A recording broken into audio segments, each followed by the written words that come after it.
Tea ಟೈಮ್ಗೋಸ್ಕರ evening ಸ್ನ್ಯಾಕ್ಸ್ಗೆ ಹೋಗಿ ಹೊರಗಡೆ ಪಾನಿಪುರಿ ಗೋಬಿ ಮಂಚೂರಿ ತಿನ್ನೋದಕ್ಕಿಂತ ಈ ಥರ ಮನೇಲಿ ಒಂದು ಸತಿ ನ್ಯೂಟ್ರಿಷಿಯಸ್ ಆಗಿ ಚರ್ಮುರಿ ರೆಸಿಪಿನ ಮಾಡ್ಕೊಂಡು ಯಾವ ಥರ ಇರುತ್ತೆ ಅಂತ ನೋಡಿ.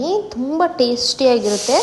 ಒಂದು ಸತಿ ಟ್ರೈ ಮಾಡಿ. ಈ ಮೆಥಡಲ್ಲಿ ಒಂದು ಸತಿ ಟ್ರೈ ಮಾಡಿ. ತುಂಬ ಟೇಸ್ಟಿಯಾಗಿರುತ್ತೆ. ತುಂಬ ಈಸಿನೂ ಕೂಡ ಮಾಡೋದು. ಯಾವುದೇ ಥರ ತುಂಬ ಟೈಮ್ ಸಹ ಹಿಡಿಯೋದಿಲ್ಲ.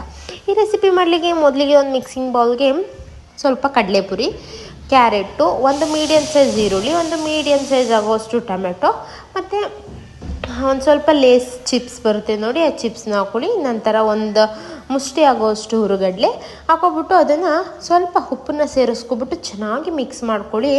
ಅದು ಆಲ್ಮೋಸ್ಟ್ ಈ ಸ್ಪ್ಯಾಚುಲ ಸಹಾಯದಿಂದ ಮಿಕ್ಸ್ ಮಾಡೋ ಬದಲು ಈ ಕೈಯಲ್ಲಿ ಮಾಡಿದ್ರೇ ತುಂಬ ಅದರಲ್ಲಿರುವಂತಹ ಉಪ್ಪಿನಂಶ ಎಲ್ಲ ಪುರಿಗೆಲ್ಲ ನೀಟಾಗಿ ಇಟ್ಕೊಳ್ಳುತ್ತೆ. ಸೊ ಹಾಗಾಗಿ ನಾನು ಸ್ಪ್ಯಾಚುಲನ ತೆಗೆದಿಟ್ಬಿಟ್ಟು ಕೈಯಿನ ಸಹಾಯದಿಂದಲೇ ನಾನು ನೀಟಾಗಿ ಮಿಕ್ಸ್ ಮಾಡ್ಕೋತಾ ಇದ್ದೀನಿ. ನಂತರ ಅದಕ್ಕೆ ಸ್ವಲ್ಪ ಖಾರಕ್ಕೆ ಬೇಕಾದಂತೆ ಒಂದು ಸ್ವಲ್ಪ ರೆಡ್ ಚಿಲ್ಲಿ ಪೌಡರು, ಒಂಚೂರು ಚಾಟ್ ಮಸಾಲ ಇದ್ದರೆ ಹಾಕ್ಕೊಳ್ಳಿ, ಇಲ್ಲಾಂದರೆ ಆಪ್ಷನಲ್ಲು.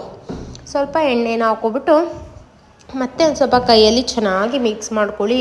ಈ ಗೋಬಿ ಪಾನಿ ಈ ಥರ ಅನ್ಹೆಲ್ದಿ ಫುಡ್ ತಿನ್ನೋದಕ್ಕಿಂತ ಒಂದು ಸತಿ ಈ ಥರ ಮಾಡ್ಕೊಂಬಿಟ್ಟು ಮಕ್ಕಳುಗಳಿಗೆ ಕೊಡಿ. ತುಂಬ ಇಷ್ಟಪಟ್ಟು ತಿಂತಾರೆ. ಮಸ್ಟ್ ಟ್ರೈ ಅಂತಲೇ ಹೇಳ್ಬೋದು ಈ ವಿಡಿಯೋನ. ಮತ್ತು ಇದನ್ನು ಆಲ್ಮೋಸ್ಟ್ ಮಿಕ್ಸಿಂಗ್ ಆಗಿದೆ, ನೀವು ನೋಡ್ತಾ ಇರ್ಬೋದು.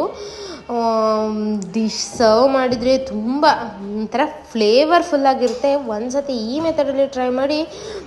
ಇದಕ್ಕೆ ಸ್ವಲ್ಪ ಕೊತ್ತಂಬರಿ ಸೊಪ್ಪನ್ನು ಸಹ ಆ್ಯಡ್ ಮಾಡ್ಬೋದು. ನಾನಿಲ್ಲಿ ಸ್ಕಿಪ್ ಮಾಡಿದ್ದೀನಿ. ನಂತರ ಇದನ್ನು ಸರ್ವ್ ಮಾಡೋಕ್ಕಿಂತ ಮುಂಚೆ ಒಂದು ಸ್ವಲ್ಪ ಈರುಳ್ಳಿ, ಸ್ವಲ್ಪ ಹುರುಗಡ್ಲೆ ಇದ್ದರೆ ಚಿಪ್ಸು ಹಾಕೋಬಿಟ್ಟು, ಚೌ ಖಾರ ಇದ್ರೂ ಸಹ ಮೇಲಿಂದ ಹಾಕೋಬೋದು, ಸೇವ್ ಇದ್ರೂ ಹಾಕೋಬೋದು.